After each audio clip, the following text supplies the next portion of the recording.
এখন আপনারা আমাদের কাছে কোনো প্রশ্ন থাকলে করতে পারেন, আমরা উত্তর দেওয়ার জন্য রেডি। কারো কোনো প্রশ্ন থাকলে করতে পারেন ভাইয়া। আপা, আপনি অনেকদিন ধরে বলে আসছিলেন যে একটা ভালো গল্প ছাড়া আমি সহসায় কাজ করবো, মানে এখন একটু বেশি বেশি এই সময়টার মধ্যে আসলে কি আপনি ছিলেন আসলে আকৃষ্ট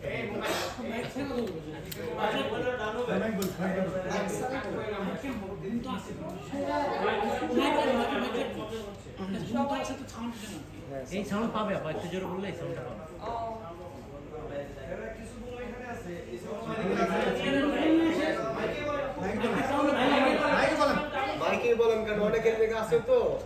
আচ্ছা আচ্ছা, ঠিক আছে ঠিক আছে ভাইয়া, ঠিক আছে, আমরা একটু শান্ত হই।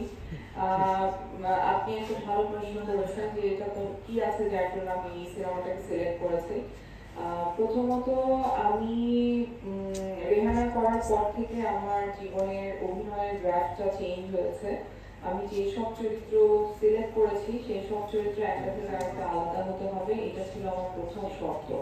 তো যখন ঈশা মার্ডারে আমাকে লীনা ক্যারেক্টারটার জন্য সানি ভাই অফার করেন, সানি ভাইয়ের সাথে আমার 7-8 বছর আগে আরেকটা কাজের কথা হয়েছিল। তো তখন আমি সানি ভাইকে বলেছিলাম যে যেদিন আপনি লিড ইনভেস্টিগেটিং অফিসার একটা মেয়েকে নিতে পারবেন সেদিন আসবেন, আমি কাজ করবো। তো সানি ভাই 7-8 বছর পর আমার কাছে আবার আসেন এবং লিড ক্যারেক্টারটা নিয়ে আসেন।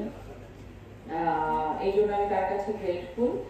আমি এই সিনেমাটা সিলেক্ট করেছি কারণ আমি কখনো জীবনে পুলিশের ক্যারেক্টার করিনি। দ্বিতীয়ত এটা একটা কমার্শিয়াল মুভি, যেটা আমাকে অনেকে মনে করে যে আমি শুধু মনে হয় রেহানা বা বুটি টাইপের কাজই করতে পারি, অন্য কাজগুলো হয়তো আমাকে দিয়ে নাও করা যেতে পারে। এটাও আমার এক্সপ্লোর করার ছিল। আর গল্পটা আমার ভালো লেগেছে। আর সানি ভাই অসম্ভব ভালো মানুষ এবং কাজ করতে গিয়ে আমি দেখেছি যে উনি খুব ভালো ডিরেক্টর। উনি আর্টিস্টদেরকে সম্মান করতে জানেন, বোঝেন, কাজটাকে বোঝেন। তো এই জন্যই সিলেক্ট করা গেল। ঈদে তো এখন পর্যন্ত আমরা জানি আসলে ঈদে 6টা ছবি আসছে, বা আমি জানি না 7টা না 6টা ছবি আসছে। সবাই সবগুলো দেখবে এটা আমি আশা করি। আর আমাদের সিনেমাটাও দেখবে, কারণ আমরা কাজটাকে অনেক ভালোবাসা দিয়ে করেছি এবং গল্পটা আমার কাছে তো খুবই ভালো লেগেছে, আমার ধারণা আপনাদের কাছেও ভালো লাগবে। আর অনেকের কাছে মার্ডার মিস্ট্রি পছন্দের, আবার অনেকের কাছে হয়তো পছন্দের না।